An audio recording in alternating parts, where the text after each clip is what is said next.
I want to encourage you with a verse from Hebrews chapter 12. Let us fix our eyes on Jesus, who for the joy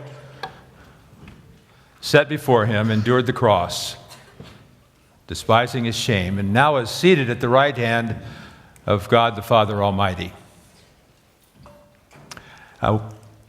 35 years ago, and about 35 pounds ago, I ran a lot of 10Ks and a couple of marathons. And I would run with a buddy. He was a skinny guy, which means he always beat me when we ran against each other. I played football, he ran track, but we're good friends. And he was always kind of kind. He would run along with me for a while until it got close to the finish, and he'd just go out and smoke me and, finish way ahead of me. And his name's Ralph. And so Ralph and I, we entered a race one year, midsummer, which was not a good idea. And it was at a park, it was at the junction of several freeways in a place called Pico Rivera, California. Some of you know where that is. But a very smoggy site for a 10K race. But it was going to be early, and we thought, well, we'll get there early. We'll run our 10K and get a free T-shirt. Well, not really free. You had to pay for it at the end of the race. But we were going to get a T-shirt and run it, and then have lunch together. It was just fun.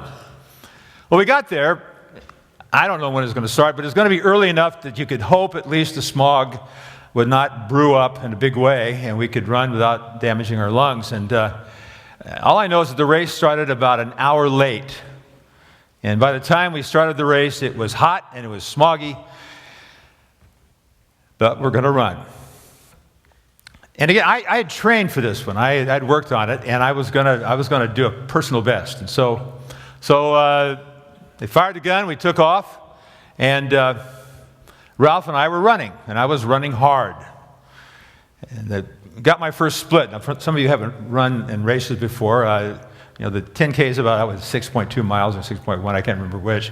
But at the first mile, you'd get a time. You'd get a sense of how fast you were running.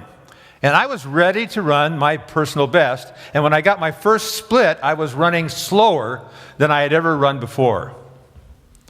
This really got me upset. And so I tried harder.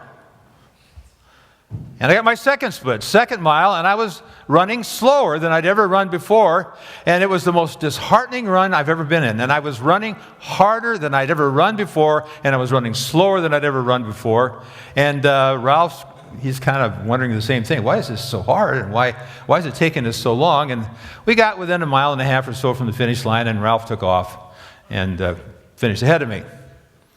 Well, I got about 200 yards from the finish line, and one thing I can remember is just being exhausted and dehydrated, but I could hear all kinds of profanity at the finish line. And when I got to the finish line, I found out what they were cussing about. They had mismeasured the race. Instead of being 6.1 or thereabouts, it was 8 point something long. And the splits were all messed up. And I'll never know how fast I ran. And I was exhausted, and I was mad and discouraged. And Ralph and I got in the car, and we drove to a restaurant, ordered whatever we're going to eat, and we ordered a big pitcher of our favorite cold carbonated beverage. And you're imagining what it was, aren't you? And I'm not going to tell you. We poured each a glass, and you know what it feels like when you're really hot and really exhausted, and it's carbonated, and that cold carbonated goodness just kind of goes down your throat and cuts through all the goop and just spreads it out, just cleans it up.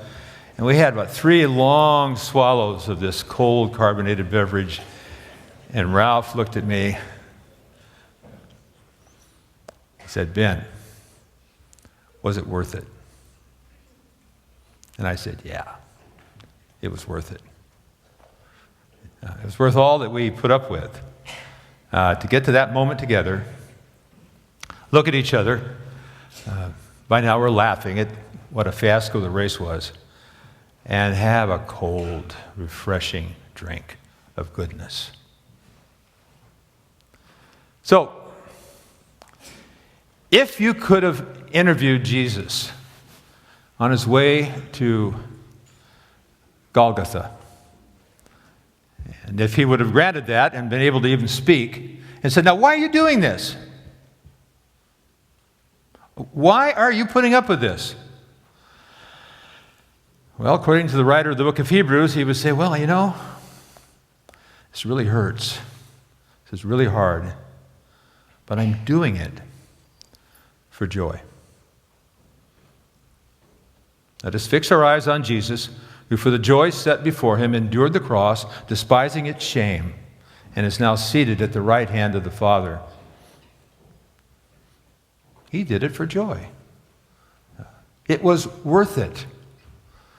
Well, worth what? It was worth the pleasure of having done his Father's will. It was worth the salvation of many. Now, Paul used a different metaphor, and just in case you want to know, this is what I hope is on my gravestone. At the end of his life, he's talking to his son in the faith, Timothy, and he says, for I'm already being poured out like a drink offering, and the time has come for my departure. So he knows he's about to die, probably by execution. And this is what I hope is on my stone. I have fought the good fight. I have finished the race. I have kept the faith. And now there is in store for me a crown of righteousness, which the Lord, the righteous judge, will award to me on that day. And not only to me, but to all who have longed for his appearing. Why'd you do it, Paul? Well,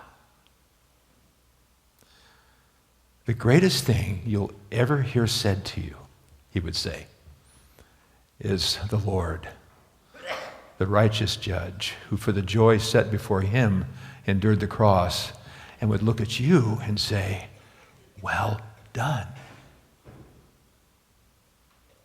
Enter into the joy of your master. In another place, Paul said, therefore we don't lose heart. Though outwardly we are wasting away, yet inwardly we're being renewed day by day. For our brief and momentary affliction is achieving for us an eternal glory that far outweighs them all. So we fix our eyes not on what is seen, but on what's unseen, because what is unseen or seen is temporary, but what is unseen is eternal. So we don't lose heart. I didn't know what to say to you guys today until about an hour and a half ago, and I just think I need to say this to you. Now, the obvious thing is, it's a pretty tense place about this time of year at Westmont. And the reasons are obvious. So much to do, so little time, it's so hard. And you've not done well, perhaps. Does it matter? Well, it really does. But it matters especially if it points beyond itself to one of the great challenges of living, to stick with it. Stick with it. Yeah. For the joy set before you. Wow. Wow. I don't remember which movie I was watching, but I think it was John Wayne. I was born in 1942 during the Second World War. So I have a pretty vivid memory of the war being over. And then for a few years there, Hollywood made a lot of war movies, and they were totally unrealistic. The good guys just mowed everybody down, and we won the war.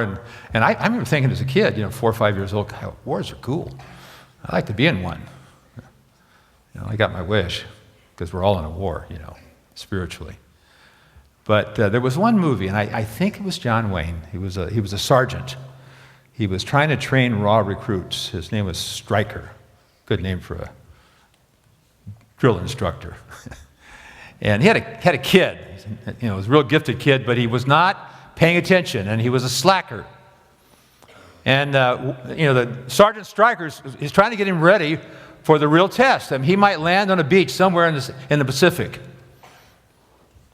or a place called Normandy. And if he doesn't get it right, he's going to die. So one day, in his frustration, he said to the slacker, he said, "Son, life is hard. But it's a lot harder if you're stupid." And the stupidity he was talking about, it's always pay now or pay later. We have every day of our lives an opportunity to believe that God has given us hope, and to believe that God is with us, to believe that it's worth the struggle. I hope you are. I pray that you are. This is probably the worst thing I could say to you this morning. It's hard right now for most of us, or many of us. You know what? It's going to get harder. In your 20s, 30s, 40s, 50s, 60s, 70s, it is. You're developing muscle now. Faith, hope, and love. That kind of muscle. So, once or twice a year, I like to give you a spiritual discipline you can practice. And I think I invented it. I don't remember where if I got it someplace, I forgot where I got it. But here's my spiritual discipline. And many of you know it, but I'm going to just commend it to you this morning for the next 2 weeks or 3 weeks of school. You're having a hard day, hard week, hard month, you've had a hard year, and someone asks you, "Well, how are you doing?" And you say, there's the long version of this and a short version. Long version says, "How am I doing?" Well, other than the fact that my sins are forgiven, and I am guaranteed an eternity of joy in the presence of God himself, I'm not doing too well. Yeah, I like that one because I like the look I get from people. What did he say? Yeah. The short version is simply this. How you doing? You can say, "I'm fundamentally sound.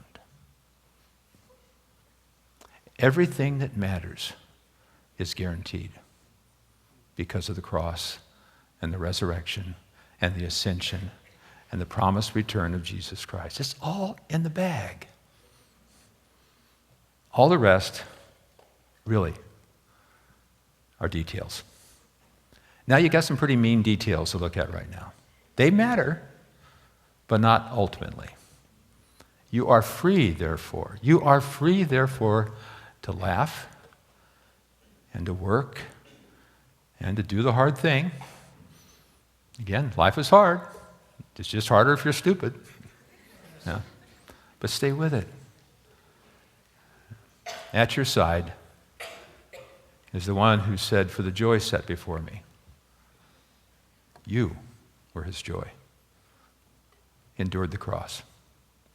So I want to say a prayer for us and dismiss us early this morning and say, children of God, you have a good Father. Father in heaven, bless us and keep us. Make your face shine upon us and be gracious to us. Turn your face toward us and give us your peace and great endurance and patience today and forevermore. Amen.